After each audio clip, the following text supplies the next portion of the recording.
to scar some faces. I ain't trying to get mine messed up. So I got to call my reinforcements. So God declares, I have an army waiting to be dispatched on your behalf. And I just want to help encourage some of you all, because somebody talking about, well, but how do I know they can win? Well, this army that he controls has already whooped the devil's army when they kicked him out of heaven.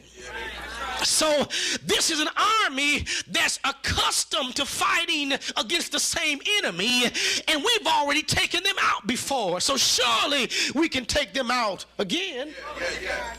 So you don't have to get all twisted. You can believe God that in spite of what's going on, the warfare is not going to destroy you in this dilemma. But look at number 4 as I move to my conclusion now. Number 4, he says he is the Redeemer.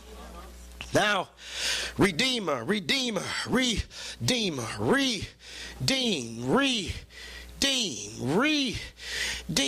To deem is to have value in something. I deem it to be correct. I put value and I put my stake behind it, myself behind it.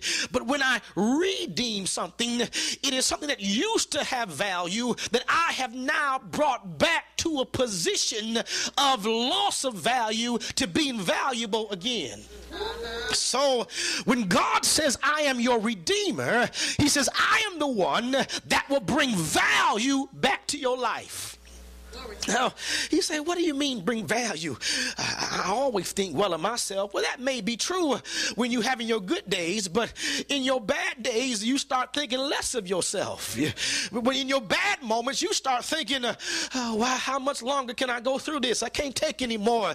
But God says, when I come to redeem you, I come to bring you back to a position of value. But to redeem also is a financial term. It means to buy back.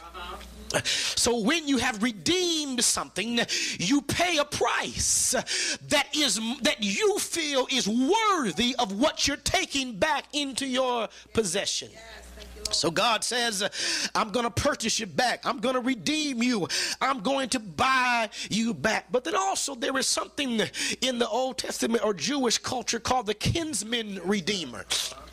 The kinsman redeemer, it is the relational connection that says when a man has a wife and that man dies, it becomes a responsibility of his next of kin to marry the woman and give her children that will be accounted to the first husband's lineage.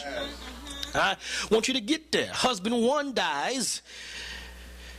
There are no children, so brother or nephew or cousin comes in and gives the wife children, but the children are not the second husband's lineage. They go back to the first husband's to carry on his family line. Well, I still don't get the value. Well, here's the value of a kinsman redeemer. First of all, the kinsman redeemer makes sure that even though you didn't participate, you still get to benefit.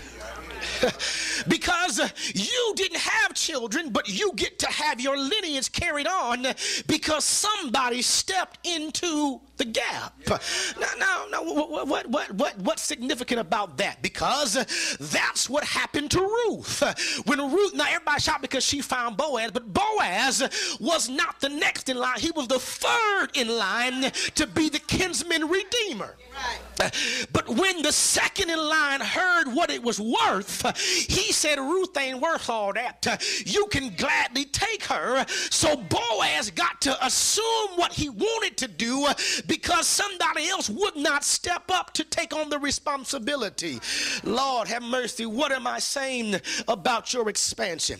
Here in your time of expansion, you keep saying, God, I want to expand. God, I have to expand. God, help me to expand. But God says, you can't expand yourself. But the thing is, as your kinsman redeemer, I will step into the situation. and I will minister to you the needs of your expansion. And I'll back up and I'll let you enjoy the benefit of what you couldn't accomplish on your own. Lord, tell somebody, I need a kinsman redeemer.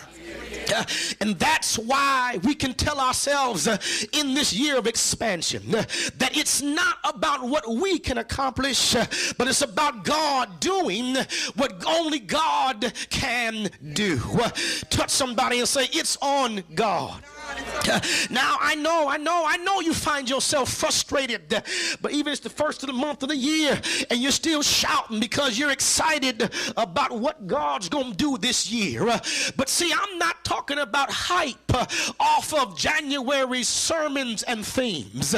I'm talking about come now July 15th and you're still trying to believe God to do what he said. Can you now let God become the kinsman redeemer and step into your situation and bring breakthrough to your dilemma? That's what God wants us to do. God told them, first of all, I want you to open your mouth and sing. I want you to lift up your voice and begin to cry out of your situation. And I want you to break forth into singing.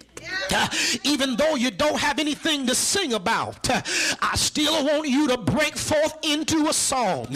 But then God told them, I want you to get your house ready and get ready to enlarge your place of dwelling. And I want you to stretch forth your tent. And I want you to lengthen your cords. And I want you to strengthen your stakes. For you're getting ready to expand to the right and to the left. I know I told you to sing, even though you didn't see anything to sing about. I told you to get yourself ready, even though you didn't see nothing to get ready for. But I just had to test your faith and see how much you could believe that I could do just what I said. But now, I said now we come to the end of the pericope. We come to the last part of the structure. And now after God told you what to do, and God told you what you would get, now God tells them what I'm going to do for you. That's how God works. I can't tell you what I'm going to do